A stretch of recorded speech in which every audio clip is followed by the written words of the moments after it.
Sua opinião sobre Dudu no Cruzeiro? Se for nos termos que foi divulgado no meio do ano, que tinha sido divulgado, né, quando o Cruzeiro chegou a anunciar um acerto com o Dudu, de 2,5 milhões de reais por mês, um contrato de 2 anos, alguma coisa assim, eu acho muito ruim. Porque é um jogador muito caro, que desde a lesão não jogou regularmente, a gente não viu se ele está bem recuperado tecnicamente, se fisicamente ele aguenta o tranco por muito tempo. E eu não sei se ele jogaria numa posição muito parecida com a do Matheus Pereira. Se ele jogaria mais à frente, como segundo atacante e tal. Eu acho que o Dudu é um pouco mais centralizado, né? Acho que ele teve fase de jogar um pouco mais de lado, entrando em diagonal, mas mais centralizado me parece que vai melhor. Pelo custo, repito, eu não sei quanto de dinheiro o Cruzeiro tem para gastar, porque hoje em dia no futebol brasileiro é assim, cada um gasta o que o dono quer assinar de cheque, e não o que o clube gera, o que o clube tem condições de pagar, mas sim a vontade do patrão, né? E o Cruzeiro não é o único disso. Mesma coisa acontece com o Bahia, acontece com o Palmeiras, menos, porque já aconteceu no momento que a Crefisa entrou, talvez. Mas acontece com o Botafogo, acontece com o Atlético, acontece com vários clubes que são SAFs e que têm esses pais super ricos. Então não sei quanto dinheiro o Cruzeiro tem, mas se eu tivesse 2,5 milhões para pagar para um jogador, não seria um jogador do perfil do Dudu, não. Você acha que a queda de performance do Cruzeiro tem relação ao áudio vazado do Pedrinho criticando o Seabra e pedindo reforços? Desde o jogo contra o Botafogo, o time não é mais o mesmo. A sensação que está rolando é uma rixa entre Diniz e os jogadores. O que você acha? Eu acho que tem relação, sim, a ver o mau final de ano do Cruzeiro, nos últimos maus 4 meses do Cruzeiro, com esse áudio. Esse áudio, para mim, mostra muito bem em que direção vai o clube. Contratou, o dono manda e joga quem o dono quer, e não o que o técnico pensa pro futebol, e se esses jogadores iam entrando aos poucos ou não, eles tiveram que entrar de uma hora para outra. Eu acho que isso deu uma descompassada no time, que poderia já estar melhor. Não acho que isso tenha, eu não sei de nenhuma informação, tá, de como é que tá as coisas internamente. Eu não acho que isso tenha a ver com o Fernando Diniz, porque com o Seabra o time já estava jogando mal e tendo maus resultados. O Seabra cai depois de 11 jogos com 3 vitórias apenas. Então acho normal que caísse mesmo e que tentasse trocar o técnico, ou que fosse com o técnico até o final do ano, mas que assim já entendesse uma queda de desempenho. E com o Diniz nada melhorou. Eu não sei se os jogadores estão com o Diniz jogando mal porque estão de má vontade, e eu reconheço que isso às vezes acontece no futebol. Não sei se é, se não é, mas me parece que eles não estão confortáveis com a maneira de jogar, que não estão entendendo, estão tendo dificuldade para assimilar em meio de temporada, sem muito período de treino e tal. Acho que a coisa também pode ir simplesmente para um lado técnico e não de relacionamento entre treinador e jogadores. Mas sim, aquele áudio mostra muito bem que as coisas foram feitas no Cruzeiro de forma atropelada, né? Assim, ter um torcedor dono do clube é muito bom, mas também é muito passional. E é o que é o Pedro Lourenço, o Pedrinho BH. No domingo, 6h30 da tarde, Red Bull Bragantino e Cruzeiro. Alain Simon, nós acompanhamos a saga do Red Bull Bragantino, que parece fadado à Série B do ano que vem. Daqui a pouco a gente fala mais sobre isso. O importante é dizer que esse jogo vai ser no Nabi Abichedi. O Cruzeiro, a gente não sabe ainda como ele entra nesse jogo, porque ao mesmo tempo você tem um rival dele disputando a Libertadores, e que obviamente um rival Atlético Mineiro ganhar a Libertadores é uma péssima notícia para o Cruzeiro em qualquer cenário. Mas é uma péssima notícia em mais um cenário, porque não viraria G8, viraria G7. E ele pode entrar pressionado pelos jogos do Bahia e do Corinthians no sábado. Então a situação pode ser bem dramática se o Galo for o campeão da Libertadores. Se der Botafogo, o Cruzeirense vai estar felizão, né? Rival, zoamos o rival. Às vezes, zoar um rival pode ser mais legal que uma vaga na Libertadores. Sabe? Eu já conheço essa história. Eu já conheci um dia como esse na história do futebol. Você perde a vaga na Libertadores, mas você zoa o seu rival que foi rebaixado. Eu conheço essa história. Mas o Cruzeiro pode significar uma situação ainda pior para o Red Bull Bragantino, que simplesmente parou de jogar bola nesse segundo semestre. Demitiu o treinador, tá recomeçando e tudo mais. Quem se ligar no Premier domingo às 6h30 da tarde, Marinho, vai ver um Red Bull Bragantino desesperado? Qual é a situação do Bragantino? Será que nós teremos, que não rolou até hoje, em campeonatos brasileiros, que eles não se encontraram, a final caipira de 90 em jogos de Série B, Bragantino e Novo Horizontino? Olha, é muito possível. É muito possível. Vamos colocar na tela o risco de rebaixamento de novo. Olha ali, tem mais de 70% o risco de queda do Red Bull Bragantino. Já o Cruzeiro, a crise é com o Fernando Diniz. Só 2 vitóriazinhas no comando do Cruzeiro. Olha só o que aconteceu, Alain, e como o roteiro de um time que vai mal costuma ser sempre muito parecido. A máfia azul organizada do Cruzeiro se reuniu com dirigentes e jogadores ao longo dessa semana. Foi no CT, pediu e ganhou o direito de conversar com o pessoal. Conversou com o Edu Dracena, com jogadores como o Cássio, o Lucas Silva, o Marlon e o Villalba.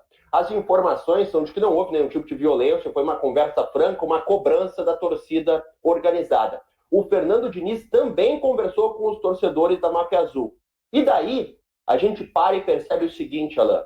A torcida organizada, ela está punida, ela está banida de jogos por enquanto, ela está vetada por comportamento violento, por brigas. Então, ao mesmo tempo que eles não podem comparecer de forma organizada, não, de forma oficial, identificada, assim. né? Isso, identificada, de forma oficial, nos jogos, eles vão, como bloco, como grupo, conversar com os jogadores no ambiente de trabalho, no CT. Então é uma coisa muito confusa. Uma organizada que está punida, ao mesmo tempo consegue pressionar os jogadores como bloco. Enfim, e o que me parece mais estranho é que o clube aceita e organiza esse encontro. Bom, o dono da SAF do Cruzeiro, o Pedro Lourenço, garantiu a permanência de Fernando Diniz até o ano que vem. Então, aparentemente, não tem chance de dar ruim do Fernando Diniz perder o seu emprego que ele acabou de conseguir. Bora falar agora sobre o São Paulo. Tem plano B do tricolor declarado de forma pública. É que o Carlos Belmonte admitiu que o São Paulo chegou a procurar o Pedrinho BH, o dono da SAF do Cruzeiro, para tratar sobre o Marlon, lateral esquerdo de 27 anos de idade, que pode perder o espaço, especialmente se o Cruzeiro conseguir a contratação de um jogador importante para a posição. Isso vem sendo especulado pela imprensa.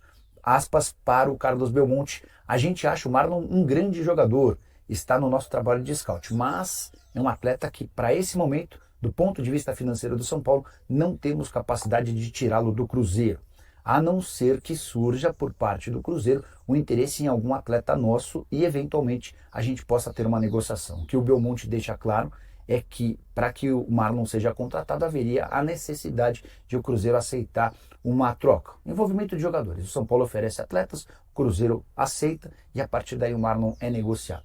O diretor do São Paulo, Belmonte, ele deu uma entrevista à CNN e falou que tem interesse no lateral esquerdo Marlon. Disse que acompanha a situação, que já até é o Carlos Belmonte, que já até chegou a fazer um contato com o Pedrinho, Pedro Lourenço, que caso tenha interesse aí em alguma troca, que poderia tentar uma composição para comprar o jogador. O São Paulo não tem verba, o Marlon, que tem contrato com o Cruzeiro, e o São Paulo também busca outros nomes para a lateral esquerda. Então, em entrevista à CNN, o Carlos Belmonte falou sobre essa situação. Uma outra situação que o Cruzeiro monitora, e é tão importante quanto, tem a ver com o jogo com o Palmeiras, que é na semana que vem, aqui no Mineirão. O Palmeiras entrou com um pedido na CBF para que o jogo não tenha torcida única, ou então que tenha a torcida do Palmeiras também. E aí tem um impasse importante, porque teve aquele confronto em que um torcedor da torcida do Cruzeiro foi morto. E aí é o seguinte: a CBF pode não autorizar torcida única no Mineirão. E o governo de Minas Gerais quer que os palmeirenses não tenham acesso ao jogo. E agora tá esse imbróglio. O Cruzeiro aguarda um parecer da CBF para ir em busca dos seus direitos sobre essa questão. O Palmeiras alega que se não tiver a torcida dele é para ser sem torcida. O Cruzeiro quer a garantia por parte da polícia, do governo, que seria uma vergonha para o nosso governo não garantir segurança neste jogo. Então, vamos acompanhar. Essa história ainda vai render. E o jogo, repito, quarta-feira no Mineirão. Antes, o Cruzeiro joga neste domingo diante do Red Bull Bragantino, 6h30 em Bragança Paulista, estádio Nabi Abichedi. E o Cruzeiro fecha a preparação com o treinamento da manhã deste sábado. Villalba e Veron não treinaram ontem e são dúvidas para este compromisso. Ramiro e Kaique estão de volta depois de cumprir suspensão. Se tiver mais uma baixa no ataque, o Fernando Diniz terá muitos problemas, porque já perdeu o Caio Jorge, não joga mais essa temporada, outros jogadores estão no DM, então, de ofício, ele teria apenas o Lautaro Dias e os dois garotos, o Tevez e o Kenji. Vamos acompanhar o último treinamento, então, na manhã deste sábado, e depois o Cruzeiro vai seguir viagem, vai ficar em Atibaia, cidade bem próxima a Bragança Paulista, e neste domingo o reencontro com o técnico Fernando Seabra. Tá falado, pessoal?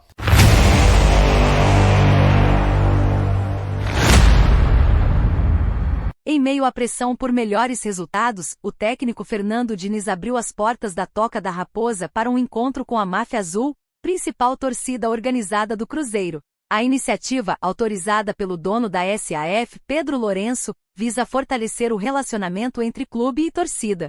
O treinador enalteceu a importância do diálogo pacífico e respeitoso com as torcidas organizadas. É essencial construir uma relação de confiança com a torcida. Acreditamos que esse tipo de conversa contribui para um ambiente mais positivo e pode ajudar a reduzir a violência nos estádios, afirmou Diniz. A reunião, que ocorreu na última terça-feira, serviu como espaço para que os torcedores expressassem suas expectativas e cobranças à equipe. Os jogadores e comissão técnica tiveram a oportunidade de ouvir as demandas da torcida e apresentar seus pontos de vista. Apesar da derrota na final da Copa Sul-Americana e do empate com o Grêmio, que geraram insatisfação entre os torcedores, Diniz acredita que o diálogo aberto é fundamental para superar esse momento e buscar melhores resultados na próxima temporada. E aí, galera? O que acharam? Deixe nos comentários. Não se esqueçam de deixar o like e de se inscreverem no canal e ativar o sininho para receber as notificações. Até mais, Nação Celeste!